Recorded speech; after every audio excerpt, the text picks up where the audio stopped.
สวัสดีค่ะพบกับ Little Pig เอลลี่แอนมีตังค่ะวันนี้จะมาซ้อมเต้นเพลงรักติดไซเรนปีใหม่นะคะมาเริ่มกันเลย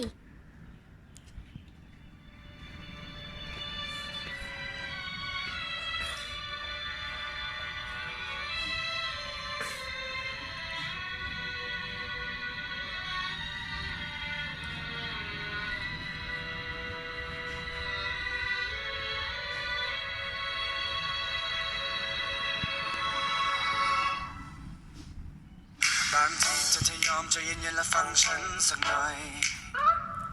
บางวันที่ไม่เจอทำให้เธอต้องเงียบเหงาบ่อยๆไม่จริงไม่เลยยังไม่เคยจะไปหาใครๆที่อย่าไปคิดอะไรก็อยากให้รู้เอาไว้ก่อนนั้นเธอจะทำอะไรเธอใจถึงสปาตอนนี้เธอจะทำอะไรฉันใจหายตลอด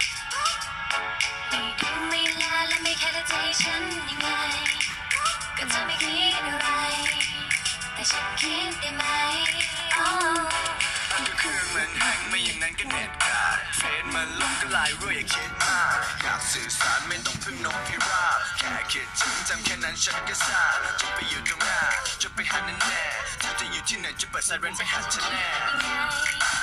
แค่คิดถึงฉันเอาไว้ไม่ได้อยากถามแต่แค่อยากรู้ว่าเธอยังรักฉันไหมอยู่ใกล้แค่นี้แต่เหมือนเธอนั้นห่างไกลแสนไกลใจเธอวันนี้ไปเป็นของใครหาไม่เจออยากอธิษฐานให้ปาฏิหาริย์วันนั้นกลับมาได้ไหมมีเธอมีฉันไม่ว่าเรานั้นจะอยู่ที่ใดแค่หลับตาลงลืมตาเมื่อไรก็มีเธอช่วยดูแลกัน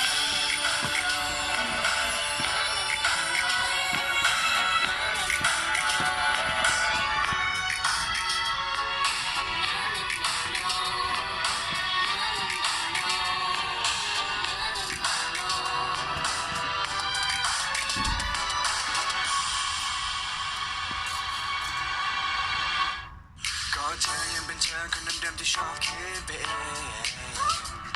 และเธอยังเป็นเธอคนเดิมๆคนที่ง้อไม่เก่งแค่คำเดียวเป็นอะไรที่มันพูดไม่ออกก็อยากจะซึ้งจะบอกแต่เธอพูดก่อนไหมก็เครื่องมันแห้งไม่อย่างนั้นก็เน็ตขาดเฟซมันลงก็ไลน์รู้อย่าคิดมากอยากสื่อสารไม่ต้องพึ่งนกพิราบแค่คิดถึงจำแค่นั้นฉันก็ทราบจะไปอยู่ตรงหน้าจะไปหาแน่แน่เธอจะอยู่ที่ไหนจะเปิดไซเรนไปหาเธอแน่แค่คิดถึงฉันเอาไว้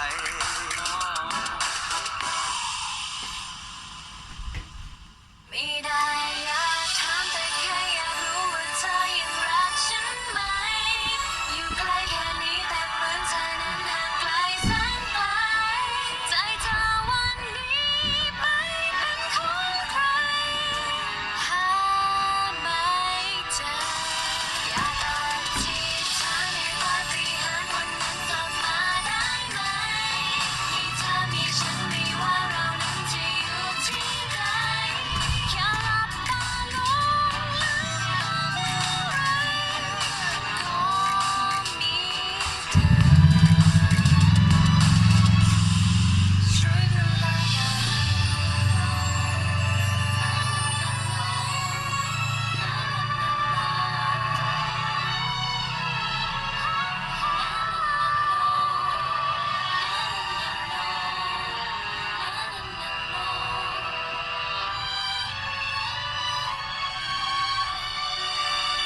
ก็จบไปแล้วนะคะกับเพลงรักติดเธอบ๊ายบาย